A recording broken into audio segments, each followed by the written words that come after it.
vocês já devem saber, como espíritas que são, que quem deve mais paga mais, né? Eu estou tentando pagar um pouquinho das minhas dívidas junto ao livro espírita, porque quase com certeza absoluta, eu e o senhor Olavo estávamos juntos queimando o livro lá em Barcelona. Sem dúvida. Então, o nosso compromisso agora é tentar pagar essa dívida.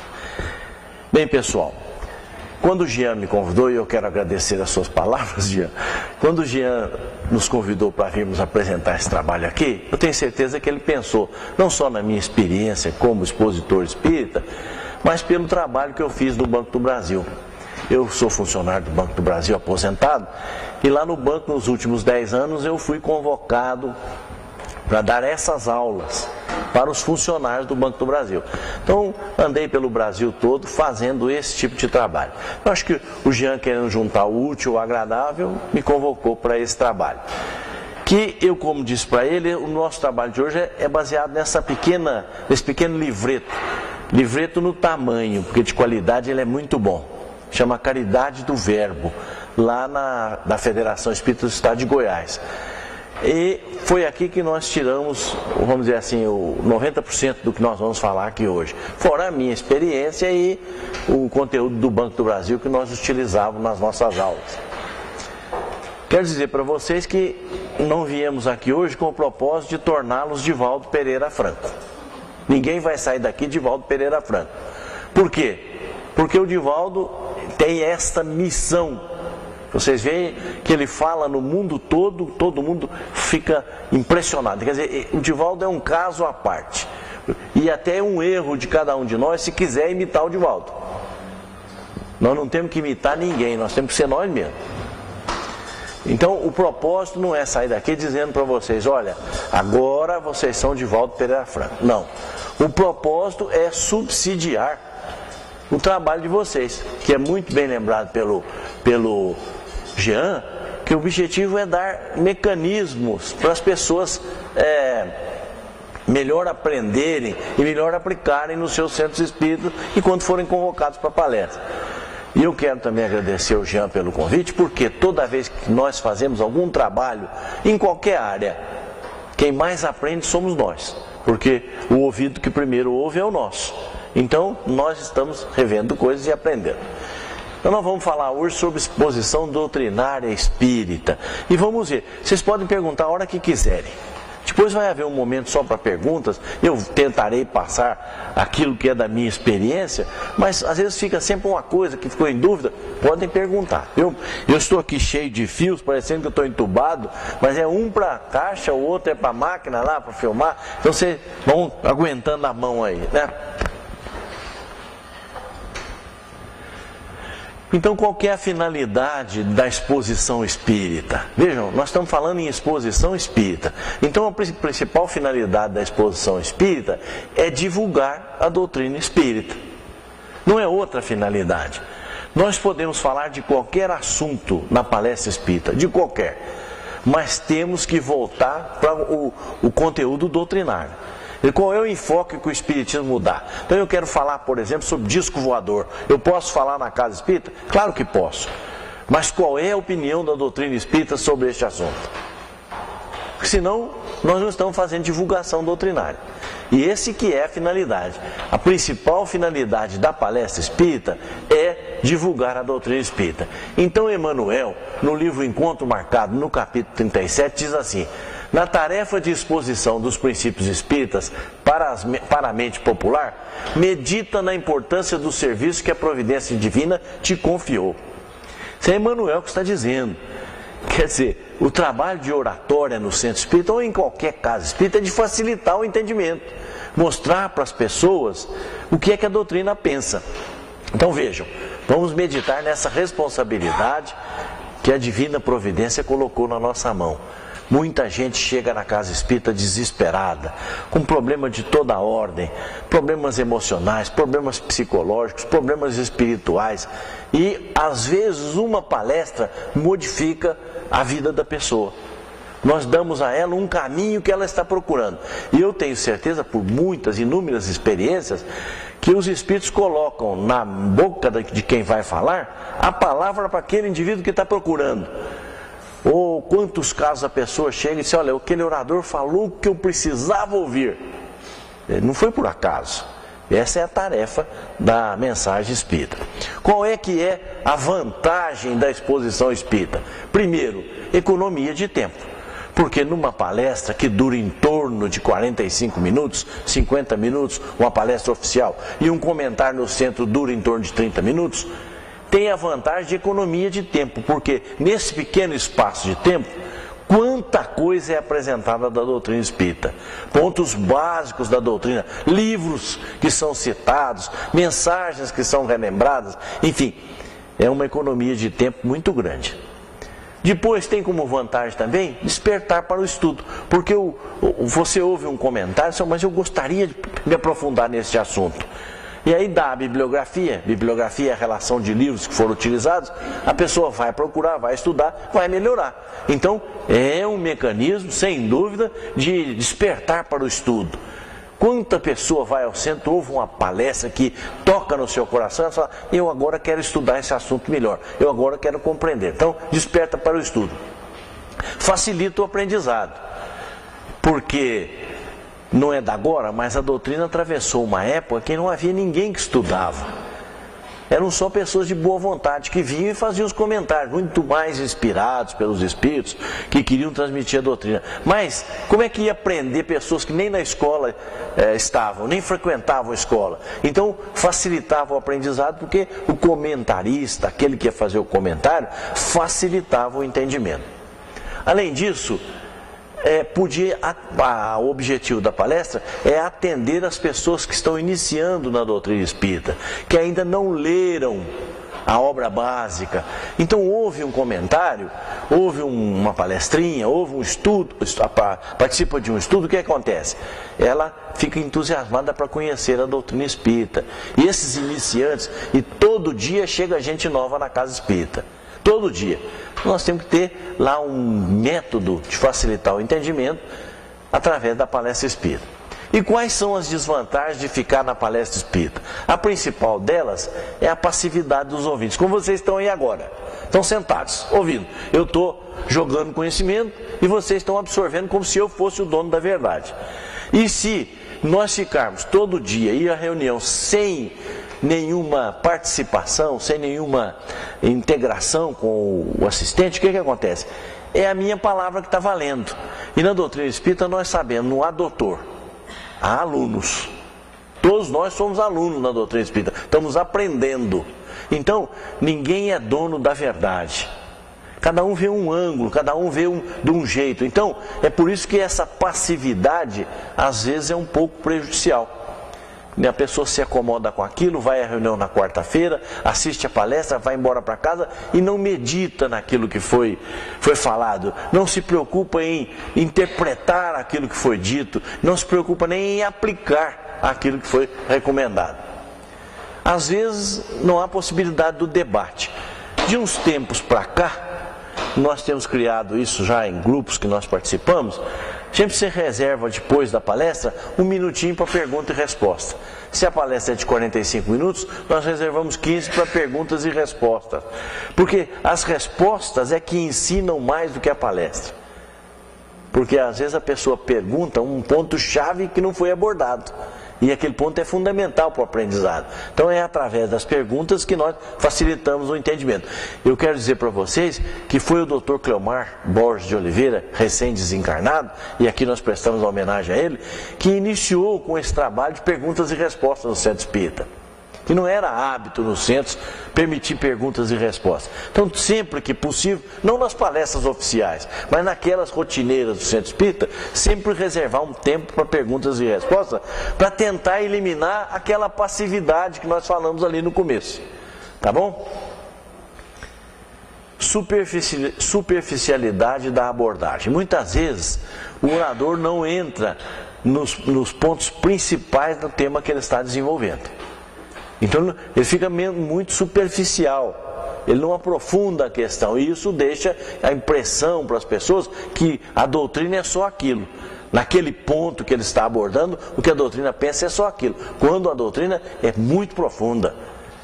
Quanto mais estudo que nós tivermos, mais nós vamos oferecer para as pessoas, porque nós temos mais para oferecer. E finalmente, a falta da técnica, ou de técnica na exposição. É para isso que nós viemos aqui hoje, para melhorar a técnica. Muita gente pergunta assim, qual que é o melhor, a teoria ou a prática? Os dois. Tanto a teoria quanto a prática. Por isso que quem gosta de falar, só tem um jeito de aprender a falar. Qual que é? Hein? Falando. Só há um jeito de aprender a falar, é falando, não tem outro jeito. Então, melhorando a técnica, que é esse o objetivo daqui hoje, nós vamos permitir que a pessoa se instrumentalize de tal forma que ela possa melhor chegar ao ouvido de quem ouve. A fórmula da comunicação é assim, ó.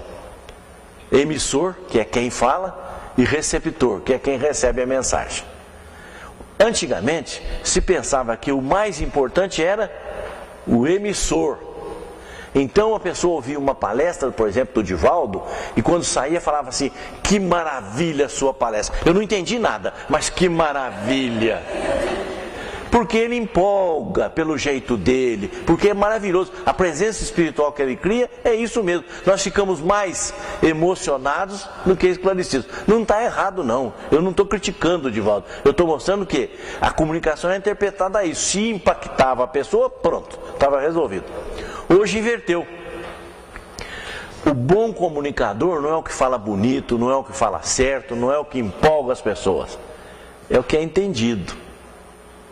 Entenderam? Então, a comunicação se realiza não com o expositor, é com quem ouve. Se eu falar muito bonito, mas vocês saírem daqui sem entender nada, não adiantou nada. E esta é a nossa preocupação no Centro Espírita, melhorar a nossa capacidade de exposição para que as pessoas entendam melhor. Está claro isso para vocês? Então, o objetivo hoje do nosso treinamento é esse, facilitar o entendimento na palestra espírita. Bem, para fazer uma palestra espírita, quais são os requisitos para uma boa exposição? Ainda nós não estamos falando de como fazer, nós estamos falando quais são os requisitos. Então o primeiro requisito que ele recomenda aqui, que nós estamos entendendo que é válido, o primeiro é a riqueza de conteúdo doutrinário. Muita gente vem falar comigo e diz assim, eu quando vou falar, eu fico tremendo, as pernas batem, eu perco a voz, eu esqueço que eu vou falar. Como é que eu faço? Qual é a receita boa para falar? A melhor receita para nós falarmos sobre qualquer assunto é conhecer o assunto. Porque se você não conhece o assunto, você fica preocupado porque você não sabe o que vai falar. Ou não vem à mente aquilo que você quer. Então, o melhor que nós temos para fazer uma boa exposição, qual é que é? Conhecer o que nós vamos falar. Então, esse é o primeiro ponto. Riqueza de conteúdo doutrinário. Nós precisamos conhecer a doutrina espírita. Senão, nós não podemos sair falando. Porque se sairmos falando, vamos cometer o risco, vamos correr o risco, melhor dizendo, de falar do que nós não sabemos. Então o orador espírita, aquele que se predispõe a fazer um comentário, seja na Nova Era, seja aqui, seja lá no Obreiros do Bem, seja lá no Legionários do Bem, seja onde for, é conhecer aquilo que ele vai falar. Então aqui já vai uma dica. Felipe, você poderia fazer uma palestra sobre a reprodução assistida? Não, eu não posso, porque eu não conheço esse assunto. Então só falemos daquilo que nós conhecemos. Essa é uma regra básica.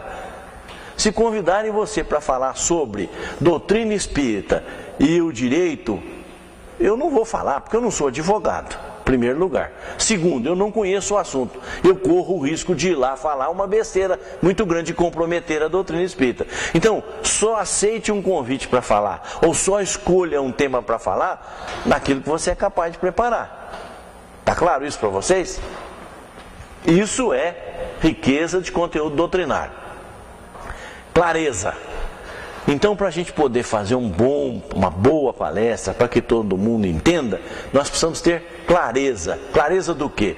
Daquilo que nós vamos falar. Isso vem com o conteúdo doutrinário.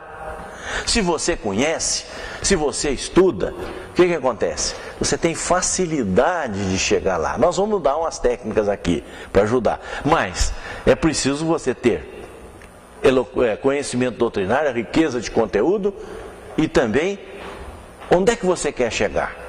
Qual é o seu objetivo? Então você tem que traçar uma linha para chegar lá. Senão você fica dando volta. Se você ficar procurando, sem saber onde você quer chegar, você fica perdido. Então, primeira coisa, eu vou fazer uma palestra sobre reencarnação. O que eu quero falar da reencarnação? Qual é o aspecto da reencarnação que eu quero abordar? Há milhares de aspectos que eu posso abordar. O aspecto científico, o aspecto filosófico, o aspecto religioso, as comprovações bíblicas, as negativas. Eu quero então chegar lá, levar aos ouvintes a ideia da reencarnação. Então, eu sei onde estou e sei onde eu quero chegar. Agora eu escolho o caminho. Entenderam isso? Querem fazer alguma pergunta já? Pois não. As perguntas que você falou para deixar,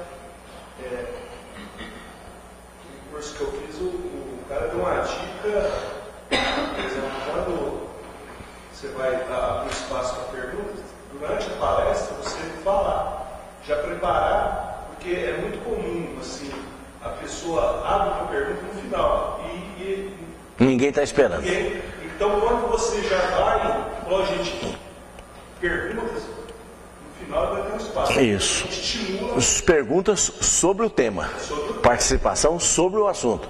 Porque senão você abre para a pergunta, o que acontece? Abre o espaço para a pergunta, o sujeito vem perguntar o que você pensa sobre... Hein?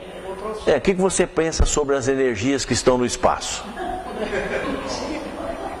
Né? Aí mudou de assunto. Então, perguntas referentes ao tema. O que você acha? Acho que deve avisar. Pergunta. Aqui no caso, como nós estamos todos aprendendo, se vocês quiserem perguntar, não me interrompam, não tem problema. Porque às vezes a dúvida precisa ser esclarecida na hora. Porque se ela fica para depois, você perde o interesse do pessoal. Porque qual é o papel do orador? É isso que precisa ficar claro para nós também. É prender a atenção. Se o orador não consegue prender a atenção do pessoal, um começa a pensar no filme que vai assistir à noite, o outro fica pensando que tem um jogo agora, Espanha e Itália, né? Espanha e não sei quem, o outro fica pensando no problema que deixou lá em casa, e quer dizer, nós perdemos a atenção. E o papel do orador é concentrar a atenção, chamar a atenção para o que ele está falando. Pois não, tem uma pergunta ali depois, senhor.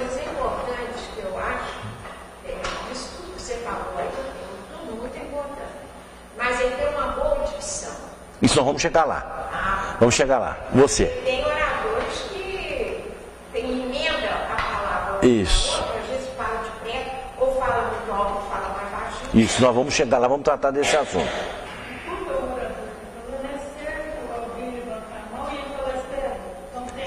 É certo se ele tiver com um raciocínio em andamento.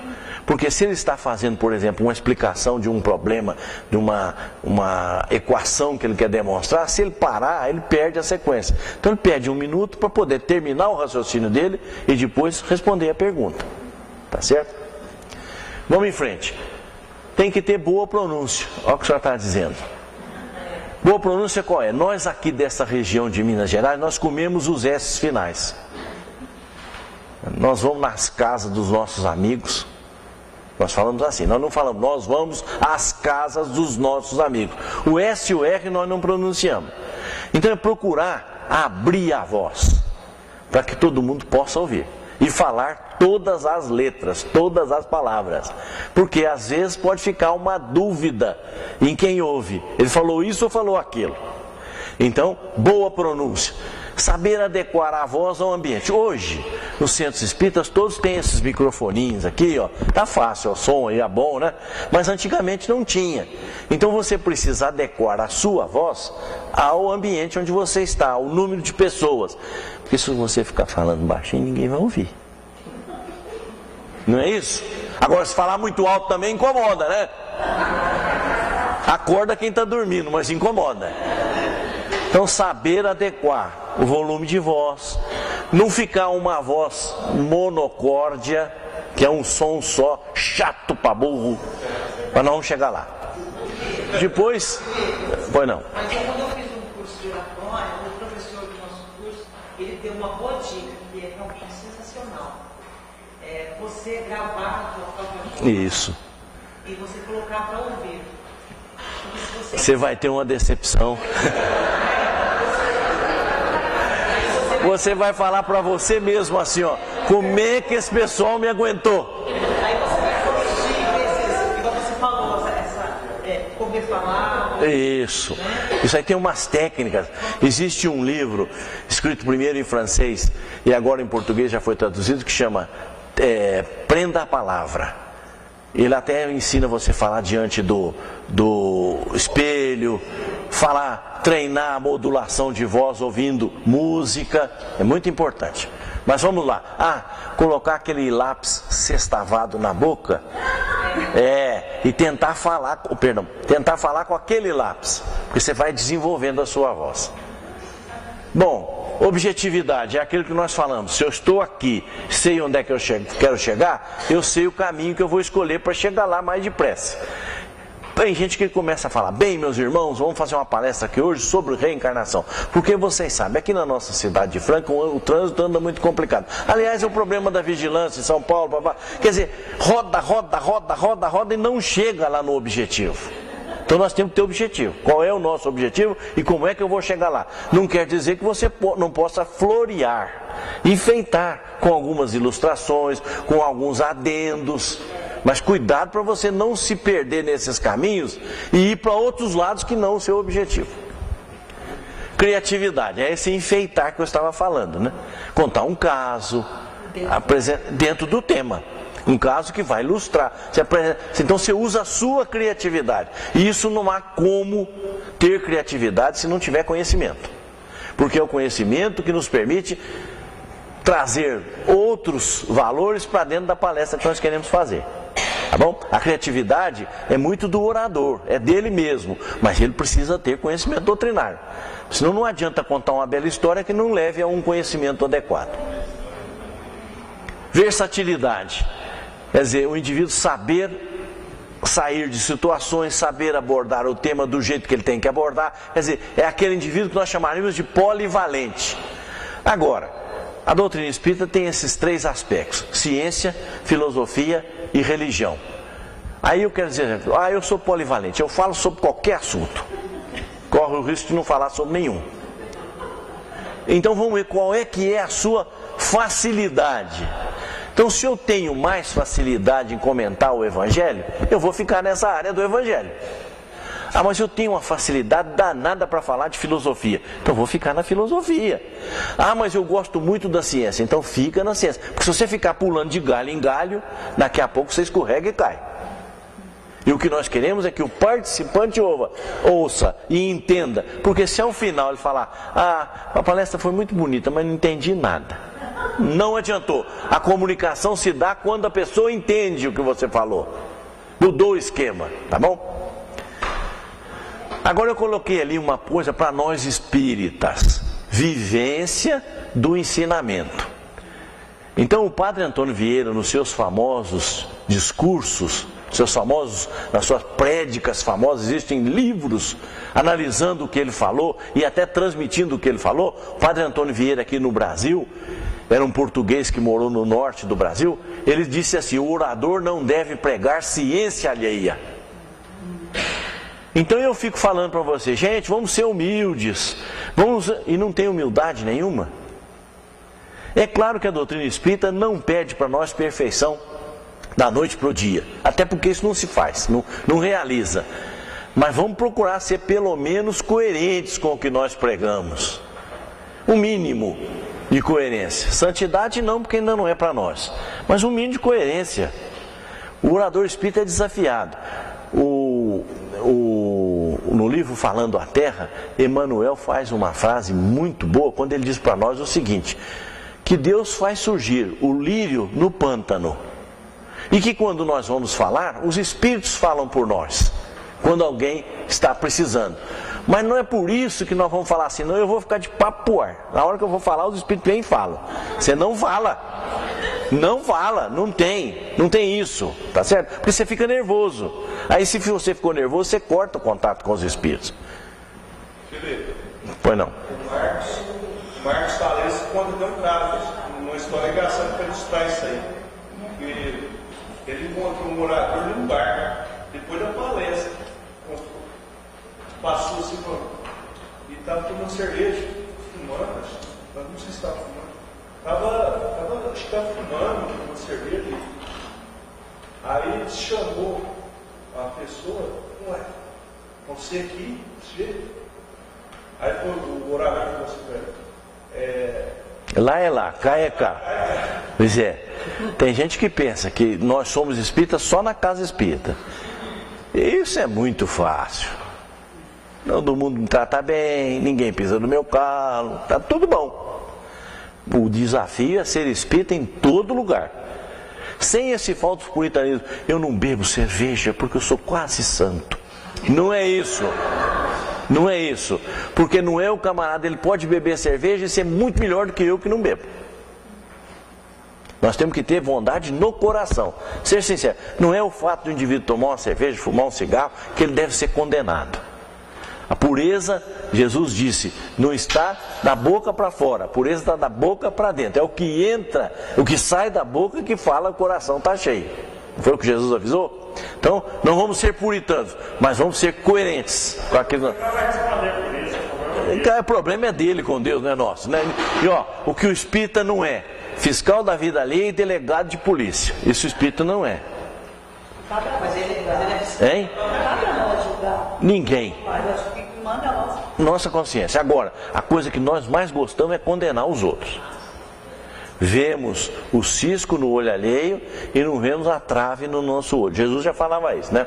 Bem, falamos da eloquência, como é que a gente consegue a eloquência. Agora vamos falar da preparação. Como é que a gente prepara a palestra? E o primeiro ponto qual que é? O estudo. E como é que a gente estuda? Vamos postar também alguns aspectos. Mas olha, estudo. Um seminário como esse nós estamos estudando. Uma palestra nós estamos estudando. Não é só quando a gente senta para ler o livro espírita. É também. Mas no grupo de estudo lá do centro. Por que eu não posso estudar sozinho lá em casa? Porque se eu estudo sozinho lá em casa, eu estou sujeito à minha única interpretação. E quando eu estudo em grupo, outros veem o que eu não vejo. É por isso que o Dom Helder Câmara disse o seguinte: se discordas de mim, tu me enriqueces. Porque a pessoa, quando discorda da gente, ela mostra um ângulo que você não está vendo. E está dando uma opinião que você não pensava nela. Então ela está te enriquecendo realmente. Então, nós precisamos de grupos de estudos, porque várias opiniões são apresentadas, e o que enriquece o centro espírita é exatamente isso, grupos de estudos, tá certo? Depois, planejamento. Olha, isso é fundamental na palestra espírita. Se nós sairmos daqui hoje convencidos disso, tá bom, não precisa mais nada. O que eu vou falar, quando eu vou falar, quanto eu vou falar, onde eu vou falar, para quem eu vou falar. Esses são 5 itens que nós não podemos perder de vista. Fui convidado para uma palestra. O que é que eu vou falar? O que é que eu vou abordar? Qual é o assunto que eu vou falar? Então eu preciso saber o que eu vou falar. Quando é que vai ser? Pode ser na comemoração do centro espírita, do aniversário da casa espírita. Pode ser no aniversário da cidade. Pode ser numa comemoração de um vulto espírita, 3 de outubro, aniversário de Allan Kardec. Então, tem que saber o que eu vou falar, quando eu vou falar, quanto que eu vou falar. É uma preocupação, que às vezes a gente não tem antecipadamente. Então, na hora, antes de usar a palavra, você pergunta para o dirigente: quanto tempo? Né? Para saber quanto tempo você vai falar. O melhor é saber antes, para você planejar. Porque se você não planejar, você não chega lá no objetivo. Para chegar naquele objetivo, eu tenho que seguir esses 5 passos. O que, quando, quanto. Quanto que eu vou falar? E nunca preparar exatamente o que ele determinou. Se disserem para você, ó, você tem 30 minutos para falar, você prepara 35, 40, para não haver problema. Se precisar ficar um pouquinho mais, você fala. Nós temos um confrade aqui, vocês todos conhecem, e eu posso falar porque ele é um poço de virtude mesmo, que é o Vicente Benatti. Ele foi convidado para uma palestra e foi fazer a palestra numa cidade próxima aqui. Aí que ele fez a palestra, terminou, sentou, o dirigente olhou para ele, mas é só isso? Não, levanta e fala mais um pouco aí. Quer dizer, ele seguiu o horário, que não combinou o horário, ele falou, bom, se eu falar uns 30 minutos tá bom, mas o camarada queria pelo menos 45, 50 minutos, né? Que era o horário que ele tinha previsto. Então a gente tem que ter sempre uma reservinha no bolso da memória para falar, se precisar tem para falar, né?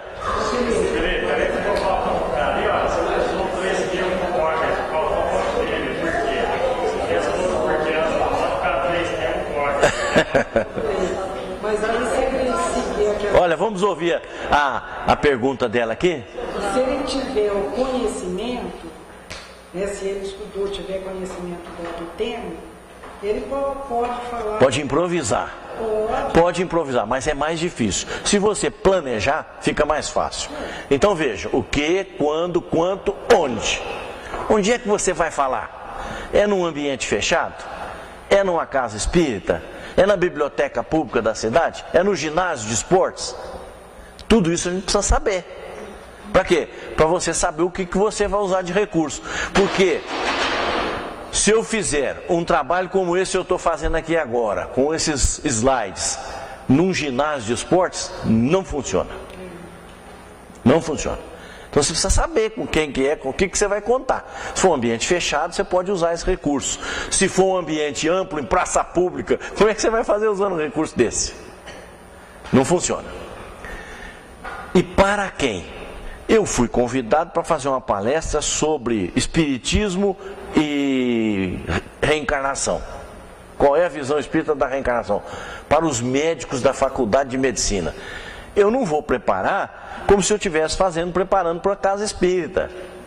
Porque os médicos vão me cobrar muito mais. Não é que os médicos sejam melhores, eu não estou dizendo isso.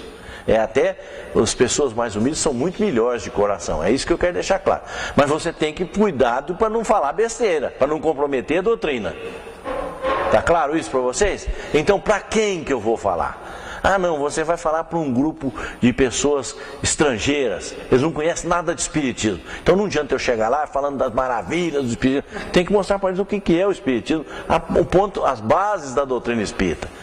Claro isso para vocês? Você já acorda com o conhecimento daquele grupo, se é um conhecimento mais científico. Isso. São pessoas que, dependendo das palavras que você usar, eles não vão compreender o sentido da frase, porque tem pessoas que têm um conhecimento. Isso. Uma coisa é você falar para uma escola, outra coisa é você falar num bairro, na periferia. Não que eles sejam piores, não é isso, viu, gente? Vai falar que tipo, não, o Felipe falou que eles lá são piores. Não é isso. É que a gente tem que adequar o conteúdo, a forma, a apresentação para o ambiente que a gente vai falar. Por isso que precisa saber para quem que eu vou falar. Isso é fundamental. Comentar sobre isso. Eu fui numa casa, eu preparei, cheguei na casa, tinha 30 crianças e uns 8 adultos. Eu preparei para fazer uma palestra, um armazém para adulto. Então, o saber que o público maior era criança era muito importante. Teve uma outra casa que eu preparei para falar sobre presença de imagens, esse tipo de coisa. A primeira vez que eu fui na casa, na hora que eu entrei na casa, a primeira coisa que eu vi foi uma imagem de São Jorge, com a Nossa Senhora da Aparecida. Quer dizer, como é que eu vou chegar numa casa que não me conhece e falar mal de santo? Tá certo, gente? Nem falar, mostrar que aquilo não é da doutrina, né? Então, olha, e como é que a gente sabe para quem que eu vou falar? Perguntando. Quem nos convidou? Para quem que eu vou falar? É na reunião normal do centro? Não, nós estamos convidando lá uns professores que são contrários à doutrina espírita. Olha aqui, já mudou o esquema. Né? Você foi, como já aconteceu comigo, eu fui convidado pelo IETC aqui há algum tempo atrás, uns anos atrás, para participar de um debate, não era bem um debate, para apresentar a opinião das religiões sobre a Bíblia. Então, iam estar lá evangélicos, católicos, espíritas. E a primeira coisa, nós não vamos criticar os nossos irmãos. Então a gente tem que ter esse desconfiômetro, né? Como você teve. Vamos perguntar, para quem que eu vou falar? Mais alguma dúvida? Não? E a improvisação, que foi alguém que falou aqui, foi você, né? Foi alguém que falou aqui. Foi a Marta, né? Improvisar. Às vezes nós somos obrigados a improvisar, como o Vilmones fez. Chegou lá, tem só criança. Eu vou falar de reencarnação, de provas científicas da reencarnação para criança.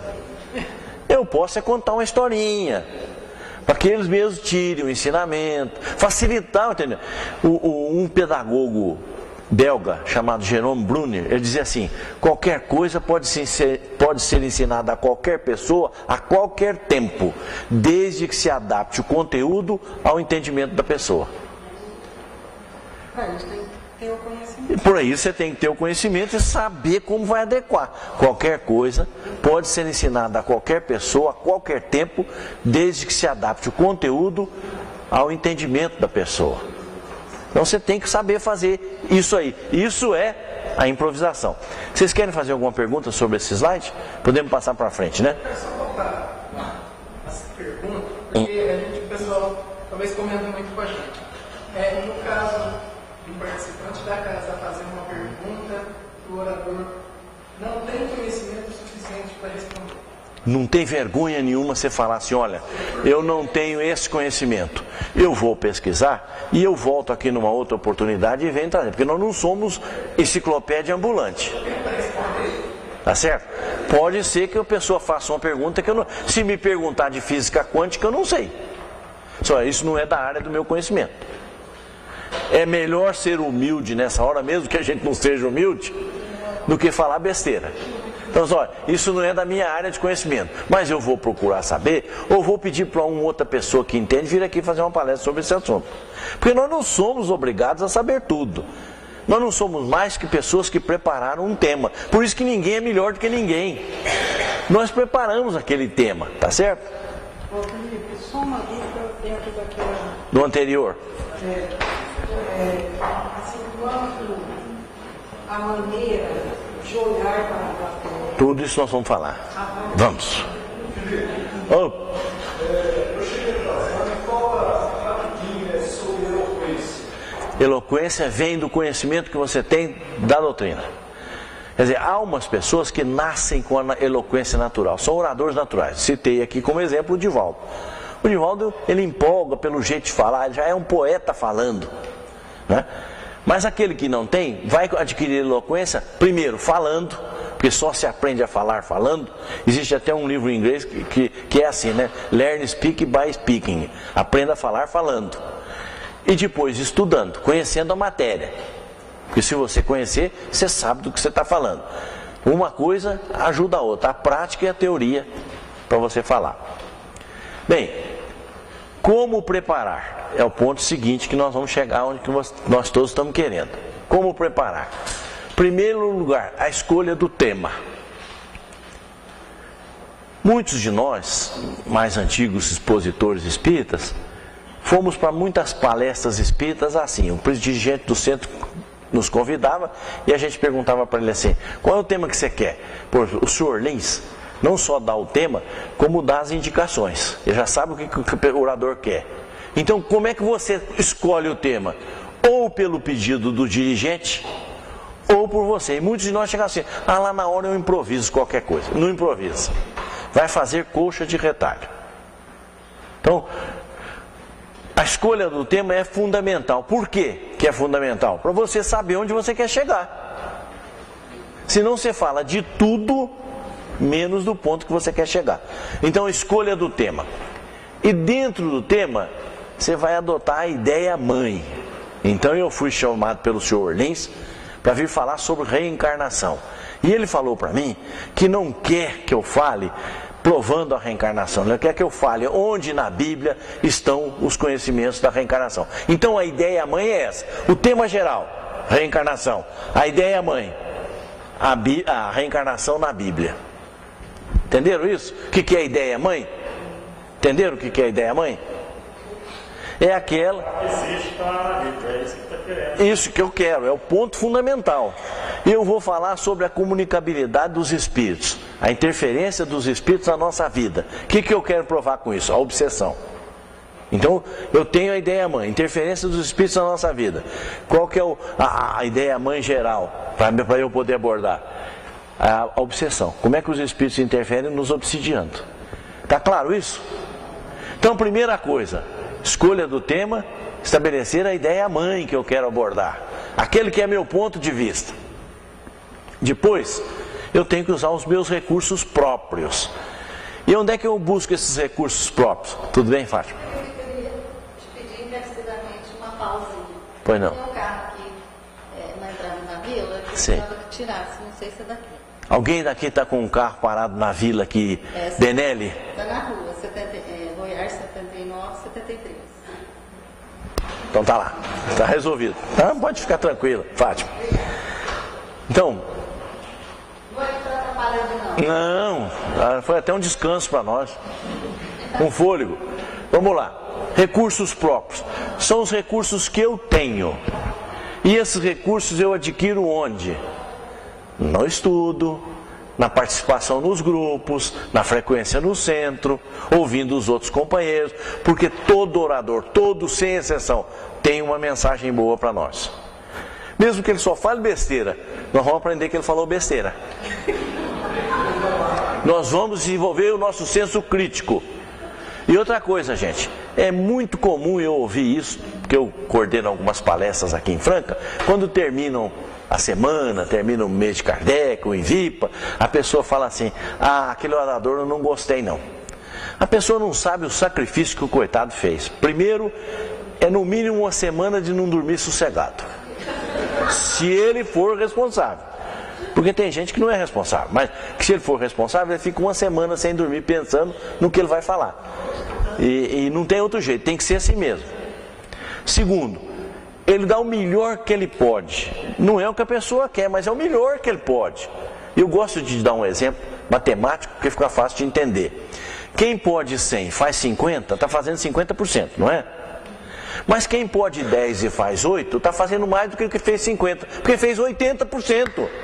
80% do que ele pode. A mania nossa é querer comparar o que está fazendo a palestra com o melhor.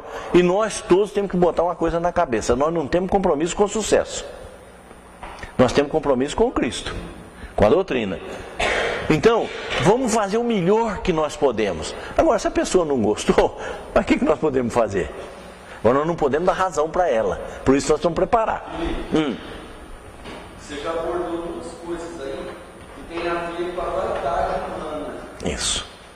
Esse compromisso com o sucesso, principalmente quando a gente vai fazer palestra, é verdade que todos nós nos esforçamos para fazer um bom trabalho. Porém, eu vou falar por mim mesmo. No começo, eu ficava muito preocupado qual era a reação, como foi a receptividade, né? Então, se tivesse algum amigo, assim, eu perguntava o que você achou. Mas ao longo do tempo, como eu fui ficando mais... Calejado? Eu ia usar o carro, mas assim, a gente tem um alto feedback. Se você preparou aquele tema, tal dos 8, Isso. se a gente preparou um tema e conseguiu, não é, expor, porque tem muitas interferências. Tem. Todas as interferências. Instruções. Outro dia eu fui fazer uma palestra no centro que tinha um tumulto e eu por várias vezes parei e pedi pro pessoal e tal, que junto com a palestra tinha passe, tinha atendimento. Então, assim, os próprios organizadores, depois eu fiz essa observação. Então, a gente tem essa questão da vaidade, eu quero falar o outro tema que você falou, é assim, quando a gente não sabe, e para não decepcionar, para passar uma imagem que a gente sabe, a gente começar o acho. Uma vez eu fui obrigado a falar, vamos falar uma coisa séria aqui na doutrina. Na doutrina nós não achamos nada. A doutrina ela tem os fundamentos, se a gente sabe, a gente sabe. Se a gente Não sabe. Então você falou, olha, eu vou pesquisar, eu falo. Isso. Então a vaidade humana, acho que é uma coisa que... Agora, eu vou falar um segredinho para você. Eu vou falar porque foi o Dr. Maurício que falou e ele vem agora em julho. Se vocês quiserem, pergunto para ele. No fundo, todo orador é vaidoso. Todos nós somos vaidosos, tá certo? Gostamos de mostrar que sabemos, somos mais bonitos que os outros, né? Então, certo? Então, isso quem falou foi o Dr. Maurício. Como ele vem aí, vocês perguntem para ele. Bom, vamos observar as circunstâncias e as comemorações. Quais são as circunstâncias? Circunstâncias do momento que nós estamos vivendo. Olha, de repente houve o desencarne de uma pessoa e você foi lá para fazer uma palestra. Foi chamado para fazer uma prece na desencarnação da pessoa. Olha, mas eu quero te avisar, a família dele toda é católica.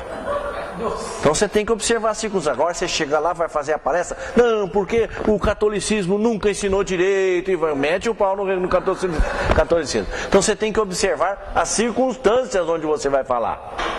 O local, quem é que vai ouvir, e você tem que ver o para que você foi convidado. O orador espírita tem que deixar sempre uma mensagem de esperança, de consolação. E ver as comemorações. Nós podemos estar comemorando o aniversário da casa espírita, podemos estar comemorando o aniversário da cidade, podemos estar comemorando um vulto espírita, 3 de outubro, Allan Kardec, vamos comemorar, vamos falar sobre Allan Kardec. Então a gente tem que considerar isso, tá claro? Essa comemoração aí, eu lembrei quando você foi nosso convidado no casamento da Alessandra. Eu lembro as palavras, quero deixar bem claro. Isso, eu não sou mestre, não sou. Eu falei no casamento da filha dela, da Rosana também, e é isso aí. Bom, temos que ver público, isso eu já falei lá atrás. Para que público eu vou falar? Se é em nome da... Outro dia eu fui convidado para falar lá na Nossa Senhora, na Praça Nossa Senhora da Conceição, em nome dos espíritas, para o aniversário da cidade. O que você vai falar? Você vai pregar espiritismo? Não adianta. Ali aquele público que está ali não é para te ouvir sobre o espiritismo. Você vai dar opinião do espiritismo, sobre comemorações, você vai falar sobre os vultos espíritas da cidade, tá certo? E as fontes, você tem que ver as fontes onde você vai basear. Então aqui eu selecionei fontes, não vamos dizer assim, melhores, são as indispensáveis. A fonte do orador espírita são essas aqui, ó. Obras da codificação. Por que é obra da codificação? Porque se você não tiver o alicerce, não adianta construir parede. Então você tem que procurar na codificação. Depois, a literatura espírita de encarnados e de desencarnados. Então você tem que procurar na base e depois procurar aqueles que se basearam na base, porque todo livro espírita, sem exceção, os do Chico, os do Divaldo, os do Hermínio Miranda, que é encarnado, do Leon Denis, que foi encarnado, do Gabriel Delany, todos sem exceção, se baseiam na codificação. São visões da codificação. Então nós precisamos pegar na codificação. Depois, temos que pegar a literatura espírita, como eu falei, de encarnados e desencarnados, quando escreveram. Pegar a Bíblia. Espírita, de modo geral, não gosta de ler a Bíblia. E é um erro que nós cometemos, porque a Bíblia tem ensinamentos profundos. Nós precisamos ver tanto o Velho Testamento quanto o Novo Testamento. Tem espírita que não sabe nem o que é isso. No Evangelho tem ensino. Isso. Notações. Então, hein? E eu quero só fazer um comentário, um minutinho, Jean. Allan Kardec, que é o nosso codificador, conhecia profundamente a Bíblia. Profundamente. Tanto que ele cita vários autores, tradutores da Bíblia. Vamos lá.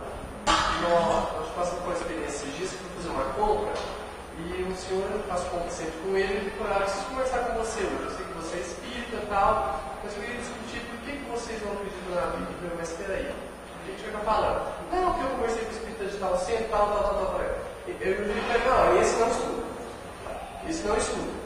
Então o senhor desconsidera tudo, conversa com o que estuda. Né? E aproveitando, nós temos um programa para mandar para todos os oradores sobre a Bíblia que achar, pesquisar, está aqui para mandar para vocês. Então preencha os dados na hora de pedir que a gente vai mandar para vocês para ninguém falar mais isso. Tá certo? Porque senão o crente, por exemplo, eles conhecem a Bíblia de frente para trás e de trás para frente. E ele chega em você e fala uma frase da Bíblia.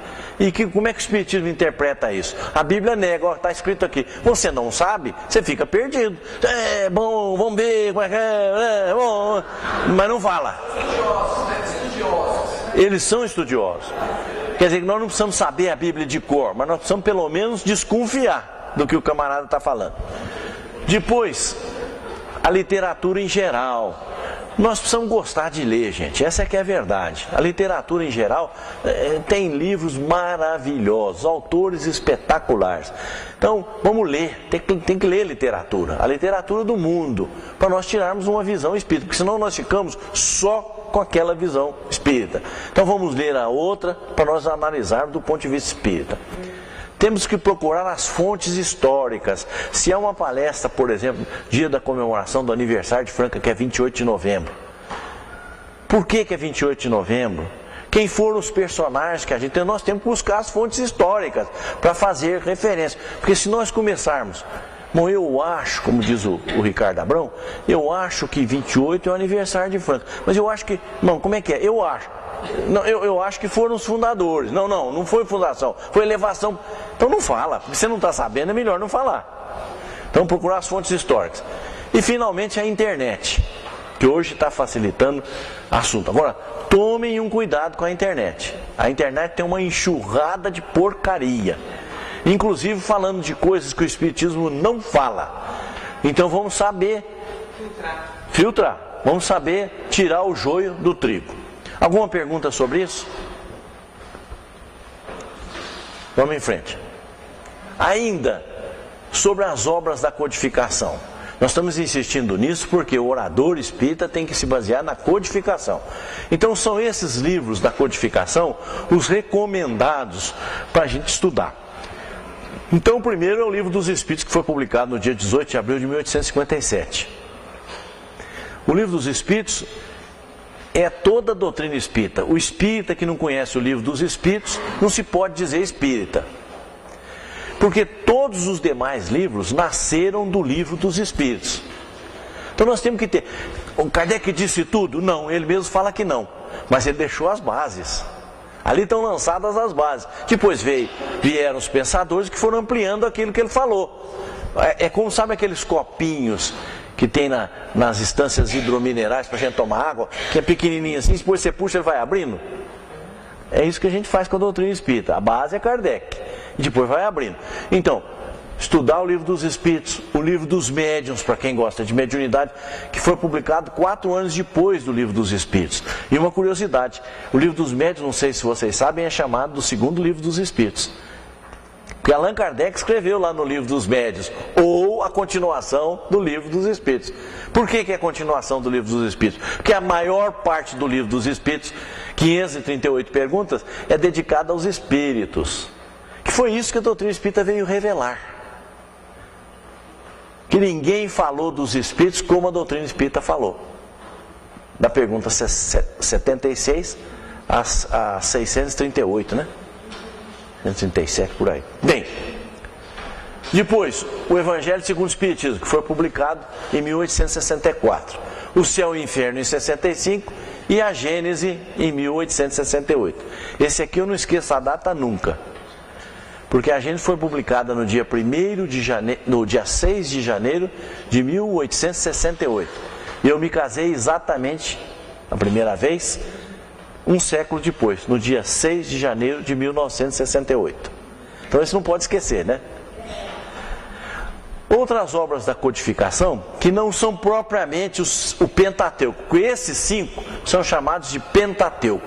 Eu não sei se vocês sabem, o prefixo penta, em grego, quer dizer 5. Então o Pentateuco, porque existe o Pentateuco de Moisés. Quais são os livros de Moisés? Aqueles 5 livros iniciais, que são também chamados de Torá, que é a lei judaica. O Pentateuco espírita são esses 5. Olha, se nós conhecermos esses 5, não precisa conhecer mais nada. Porque a doutrina espírita está toda aí. Agora, se a gente quiser melhorar, tem mais. Tem o que é o Espiritismo. Tem a Viagem Espírita de 1862, que Kardec voltou a Lyon, a terra dele, e fez um banquete lá. E lá ele tomou até um pouco de vinho, viu? Tem obras póstumas que, como a própria palavra está dizendo, ele foi publicada depois que ele desencarnou. Eram assuntos que ele foi escrevendo e colocando na gaveta. Ele desencarnou, eles foram lá, tiraram da gaveta e vão publicar. Por isso que chama obras póstumas.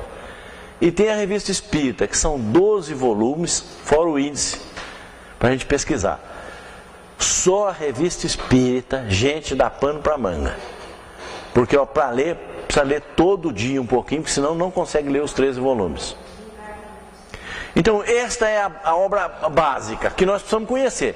Orador espírita precisa conhecer isso aí, tá bom?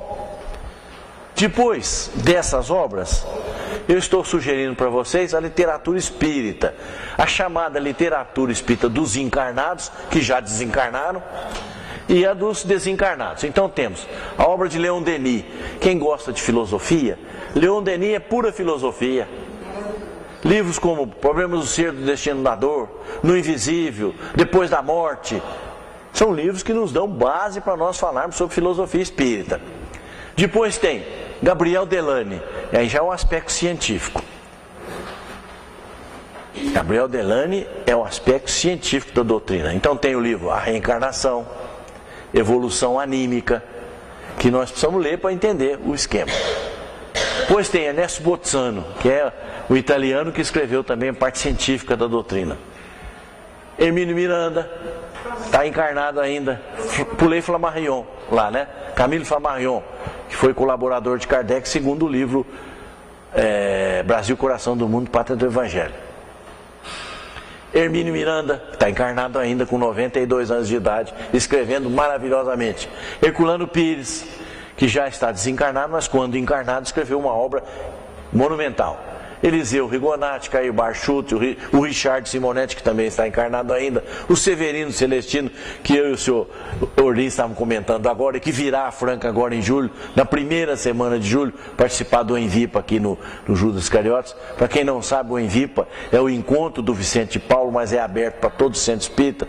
O Vicente Paulo estará comemorando 70 anos de existência. Foi fundado no dia 30 de julho de 1942. O Isaías Claro e outros escritores espíritas encarnados. Se nós fossemos fazer uma lista aqui, fica uma lista interminável, né? Mas eu citei os mais conhecidos. E os desencarnados? Emmanuel, André Luiz.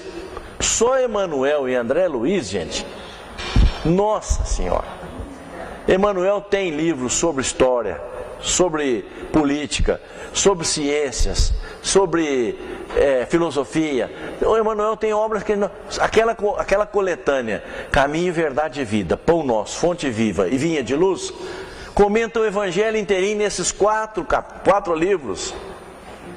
Quer dizer, se a gente pegar esses 4 livros, está entendendo o Evangelho. Quem vai fazer um comentário, lá tem todos os assuntos do Evangelho. E no livro Fonte Viva, no final dele, tem um resumo. Então, se você tem o versículo da Bíblia, lá tem em qual livro que consta. Facilita o estudo, né? E ainda tem a obra da Dona Ivone Pereira, da Dona Zilda Gama, que foram médiuns famosos, que receberam livros preciosos. Tem o Manuel Filomeno de Miranda pelo Divaldo e a Joana de Anjos. Joana de Anjos, principalmente na linha filosófica dela, é muito difícil, porque é a filosofia transpessoal que ela encara do ponto de vista da doutrina. Então esses livros são imperdíveis. Os 10 mais. Tem um livro que saiu aí agora, que chama assim, Os 1000 filmes que você deve ver antes de morrer. E eu diria para nós assim, ó, os principais livros que nós devemos ler antes de desencarnar. São esses aqui, os principais autores.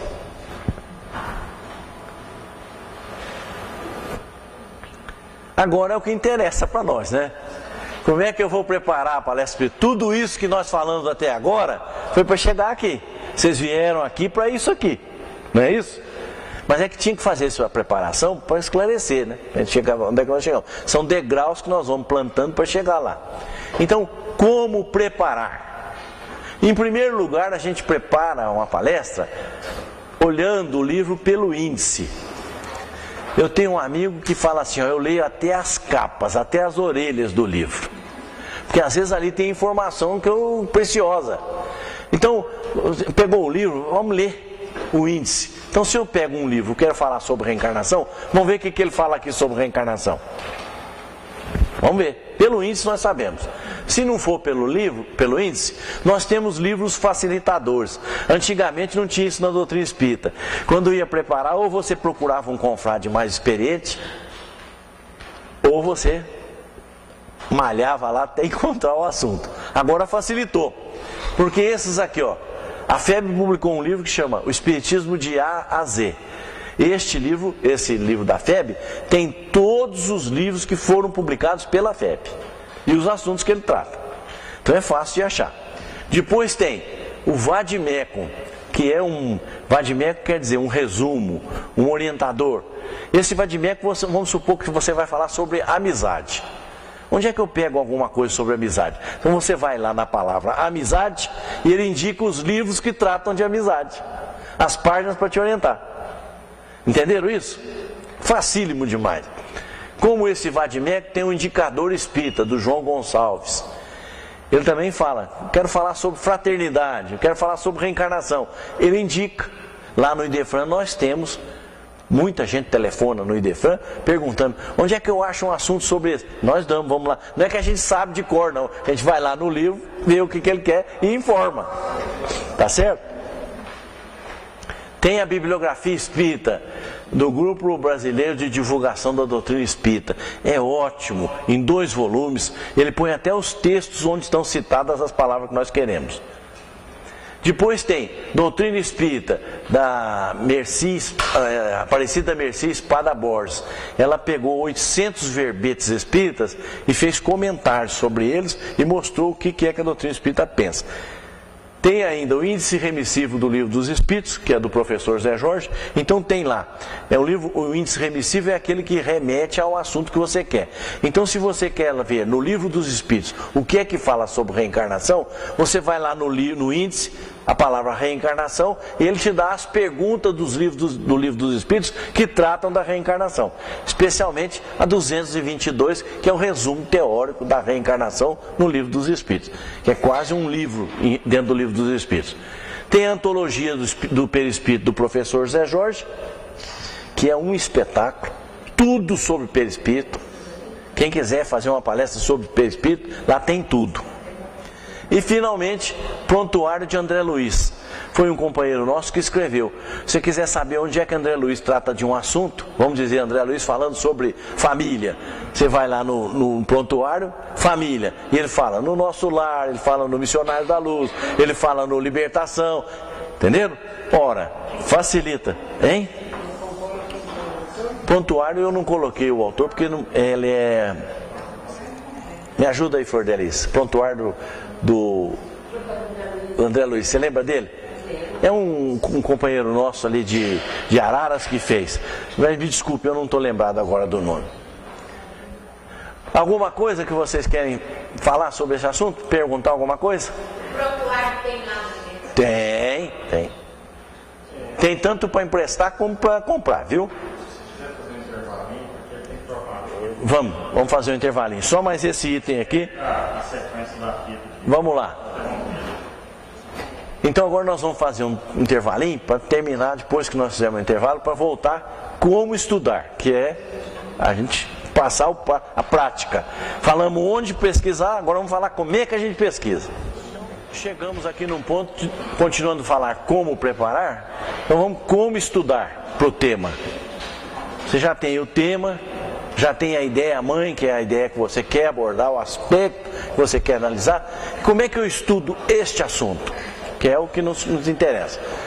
O primeiro que nós temos que entender aqui, ó, como está com Emmanuel no livro Bênção de Paz, no capítulo 20, ele diz, estudar sempre, a fim de oferecer recursos verbais sempre mais vastos à inspiração da vida maior. Entenderam? Estudar sempre, porque aí você tem conteúdo para os espíritos te inspirar. Como é que você não tem conteúdo, como é que eles vão inspirar? Não tem jeito. Então, o primeiro método de estudo, folha de ideias. Então você pega um papel sulfite, esse é uma folha de papel sulfite, e vai pesquisar no índice, os autores, e vai anotando as ideias que interessam para você. E você pode procurar uma pessoa também, ligar para um amigo mais experiente da doutrina. Olha, eu queria falar sobre o centro espírita. O que você acha que eu devo falar? Qual o aspecto que você deve falar? Se eu fosse você, falava na necessidade do estudo no centro espírita. Não, por que você não fala sobre a fraternidade no centro espírita? Então, eu vou anotando, eu pego uma folha, ponho o nome da palestra que eu quero fazer, a data que eu estou fazendo e começo a anotar as ideias referentes ao assunto, para depois eu desenvolver as ideias. Isso aqui é folha de ideias. Depois, eu posso fazer uma leitura repetida. Já que eu tenho a folha de ideias, selecionei o texto que eu vou usar, então uma técnica é repetir a leitura, chama leitura repetida. Eu vou ler. Então eu vou ler, por exemplo, no Evangelho segundo o Espiritismo, pluralidade dos mundos habitados, que eu vou falar sobre isso. Tá certo? Então eu vou ler repetidas vezes, várias vezes, para ver se eu entendi aquilo que eu li, para fixar na minha mente. Tá certo? Então, a técnica da leitura repetida. Isso aqui não é eu faço uma ou faço a outra. Posso fazer todas, para entender, para preparar a palestra. Compreenderam isso? Você acha que é bom levar anotação ou é memorizar? Boa pergunta. Há oradores que falam de memória e há oradores que falam com anotação. Não tem diferença. Se você está abordando um tema que você acha mais complicado, leva uma folhinha de anotação. Primeiro ponto eu vou falar isso, segundo ponto eu vou falar isso, terceiro ponto é isso, quarto ponto é isso, quinto ponto é isso. Nós vamos falar aqui para frente. Agora, tem oradores que gostam de memorizar a palestra. Se eles fizerem a palestra 100 vezes, vão repetir a palestra 100 vezes iguaizinha. Por exemplo, Richard Simonetti, ele aborda um tema, ele escreve o tema que ele vai falar, escreve a palestra inteirinha e memoriza. Por exemplo, Dr. Eliseu, nosso conterrâneo aqui, ele escreve a palestra e depois memoriza para falar. Quem tem boa memória, porque esse memorizar corre um risco de esquecer alguma coisa lá na hora e aí perde o caminho. Então quem tem boa memória pode usar essa técnica. Outros gostam de colocar os pontos principais na cabeça e desenvolver. Por isso que você tem que estudar, para você desenvolver aquilo que você quer falar. Hein? Memoriza o roteiro, ou então escreve num papelzinho. Vou falar isso, isso, isso e isso. E lá na hora você desenvolve. Agora isso surge de que jeito? Cada um vai encontrar o seu melhor jeito. Qual que é o melhor jeito? O melhor jeito é o melhor para você. O que for melhor para você, o que dê mais tranquilidade para você falar. Tá certo, Carlinhos? Então vamos lá. Folha de ideia nós já falamos, que é anotar as ideias. Leitura repetida. Agora, leitura sublinhada. Nós emprestamos livro lá no Idefran através da biblioteca do Idefran. E quando o livro volta, ele vem todo riscado. A gente pede para não riscar, porque o livro vai ser lido por outras pessoas. Mas se o livro é seu, sublinha a lápis, porque você pode apagar. Então você marca aqueles pontos que você quer, para você saber. Por exemplo, você vai falar sobre reencarnação. E eu estou citando sempre reencarnação, porque é um tema mais comum, né? Então tem um livro que chama assim, A Pluralidade das Existências. Então você pega aquele livro e vai sublinhando aquilo que você acha que não pode deixar de falar. Tá claro isso, gente? Então isso aqui é leitura sublinhada. Depois, tem leitura com resumo. Você vai ler lá o livro e faz um resumo, você mesmo. Os pontos que você achou importantes daquilo que você leu. Tem um outro livro que chama Reencarnação e Foco. Então você vai pegar o livro, o que ele fala de reencarnação? É isso aqui, Então vou sublinhar e vou resumir. E eu entendi que nesse ponto ele falou que é isso aqui. E também pode ser a leitura comentada, em que você faz um comentário da leitura que você fez. Qual que é o melhor método? O que você gostar mais. Esses são os métodos de você estudar, aconselhados por esse livro. Mas você vai escolher o melhor. Eu tenho um outro método diferente.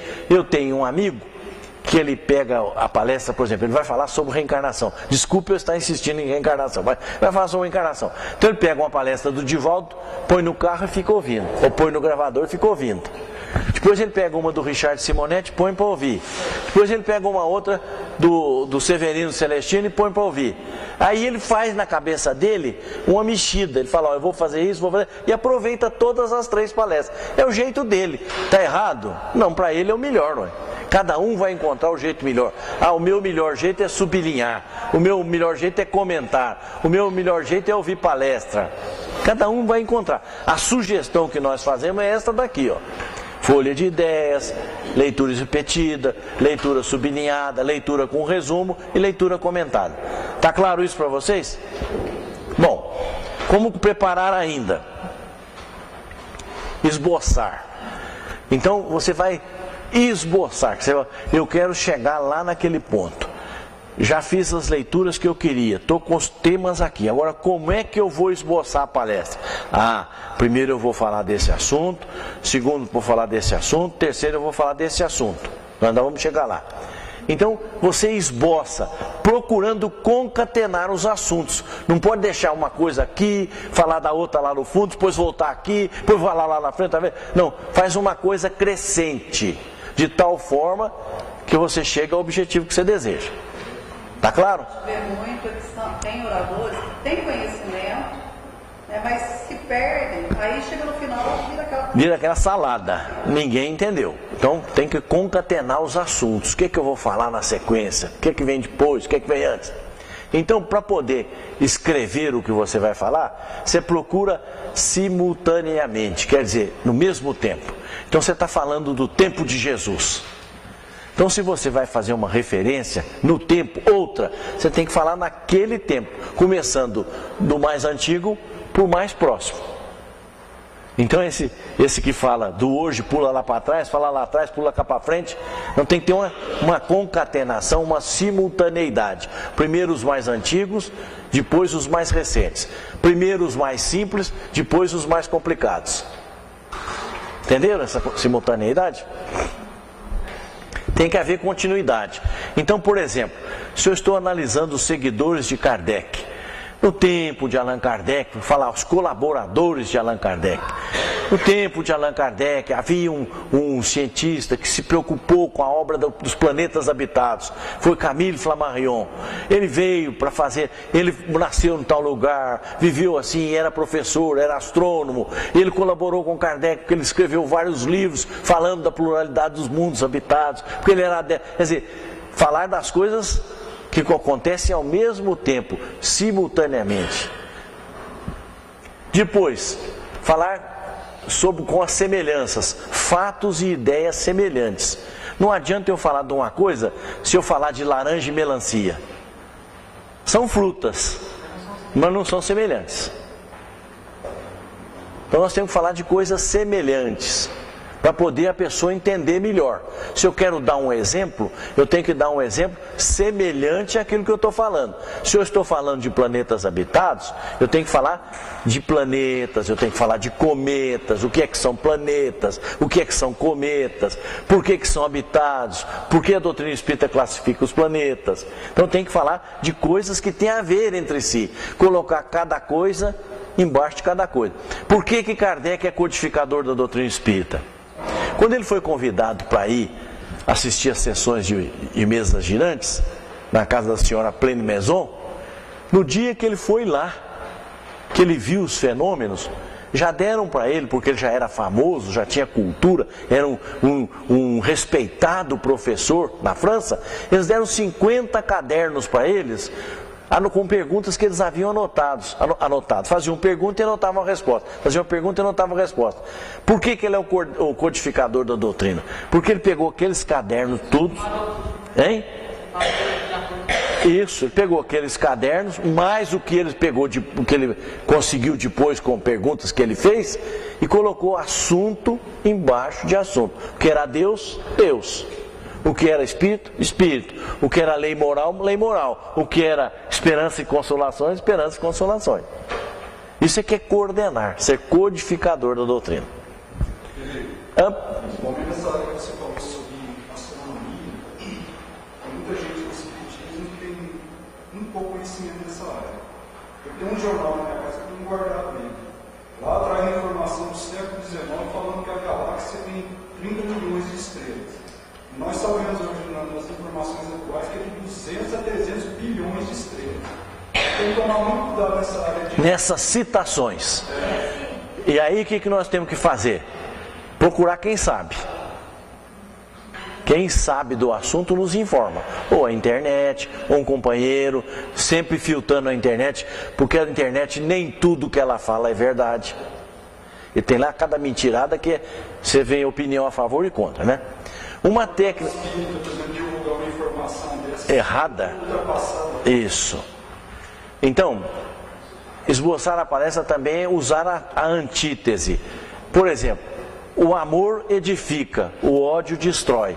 Usar essas figuras que ajudam a passar a imagem que nós queremos passar. A antítese, quer dizer, uma coisa contrária àquilo que você está citando. Você usa a antítese para poder facilitar o entendimento. Por exemplo, fé e descrença. Porque aquele que não crê anda num deserto, onde não tem orientação nenhuma. Aquele que crê, por outro lado, tem um caminho a seguir, tem onde se apoiar, porque Deus está fácil no seu entendimento, está claro na sua compreensão. E a lei de causalidade, por exemplo, no trabalho. Eu não sei se vocês já viram que tem muita gente que considera o trabalho como castigo, né? Porque Moisés falou lá no Gênesis que para o homem comerás o pão com o suor do teu rosto. Foi isso? Está lá? Então o trabalho é castigo, não é oportunidade. Mas com o Espiritismo nós aprendemos que o trabalho a que Moisés se refere é o trabalho da evolução, que nós íamos evoluir com o suor do nosso esforço pessoal. Certo? Claro isso para vocês?